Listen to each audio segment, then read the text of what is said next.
first of all, thanks guys for the matches. They were very fun to watch. It was nice level of play there. And first of all, what do this for this first question? We're going to stay away a little bit from the matches for just a moment here because there's a couple questions I wanted to throw your guys' way, since you know a lot more about the game than I do. First of all, what do you think about the map pool in general? Do you feel that it's better than the previous one, or are you still holding out judgment on that? I prefer the map pool from like 2 seasons ago Hmm. or 3 seasons ago, like the one before Altazim. I feel like I miss maps that weren't race specific. Um, I'm struggling to find a map that doesn't just favor one race, Hmm. and I hope eventually there's a map like that comes out. Okay. I'll admit, I mean, there's some that like favor Zerg, there's some that favor Protoss, there's some that favor Terran, but I would like to see like I guess more balance in that aspect of it. Not necessarily balance like between the races, but like I don't know, like areas for each race. Nice. What about you, Snuffy? I don't really care about what map I'm playing on. It's just the map to me. They're all pretty fun. I like them all. Okay, cool. Now, the second question I had is this is just a thing with merry-go-round, but have you guys experimented with baneling busts on that map? Are they a viable thing just because of that little debris piece that's sitting on the ramp? Yes, they are. They are? Okay, so I wasn't just It's imagining the that in my ramp head. is wider. Hmm, The ramp is wider than it usually is, so it's really strong because of that. I see. Okay. It's like a But three-player versus deathless point. Sorry, yeah, what? Sorry. it's like a It's like a three-player deadless three-player point. deathless. Okay. Yeah. Okay, that makes sense.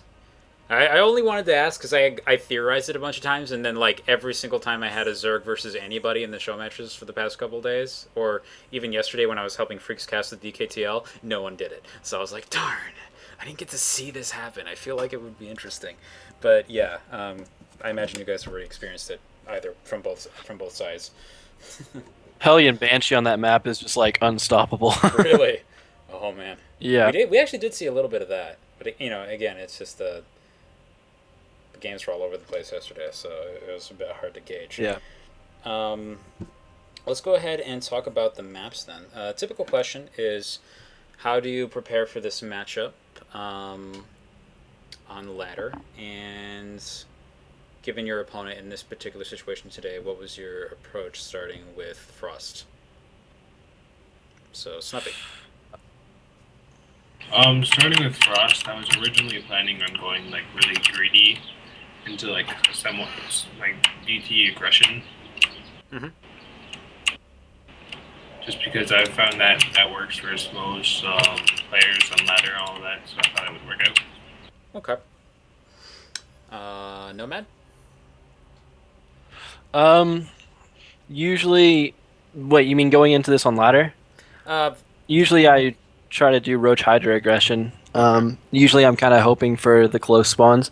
Mm, Um, Going into this one, I scouted the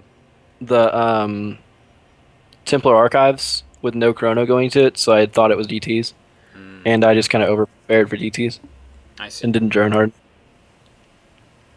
All right. Um, here's like just kind of a tactical question. Like you see the warp prism floating over, right?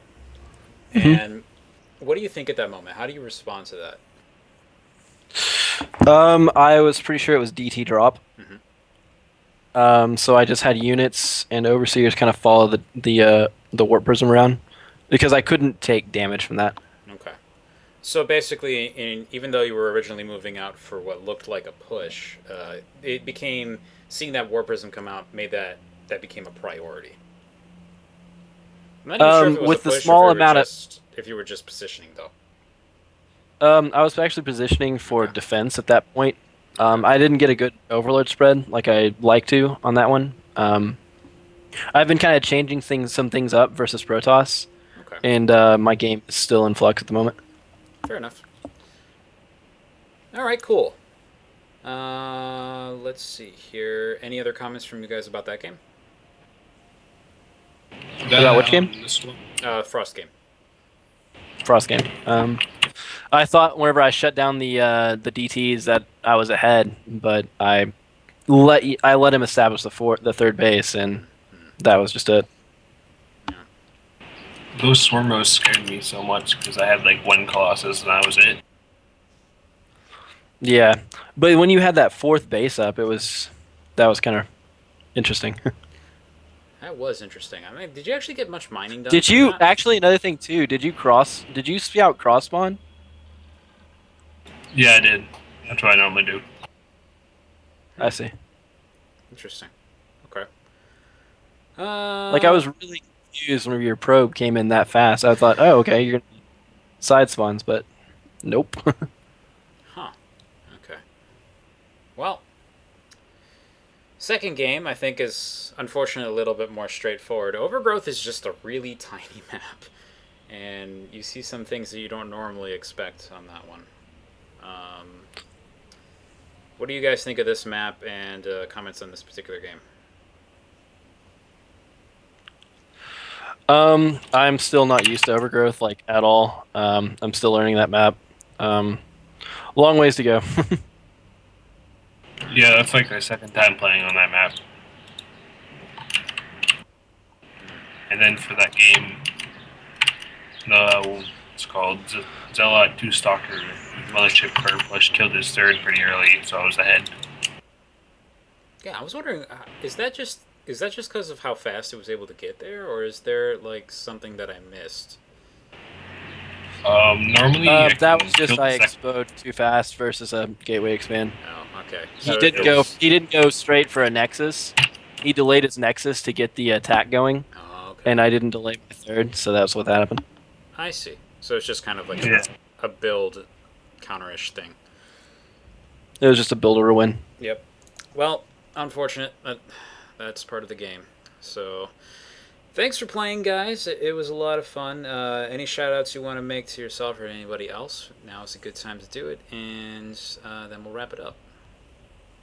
All right. Well, good game. Good game. So, All right. yeah, Nomad, go first.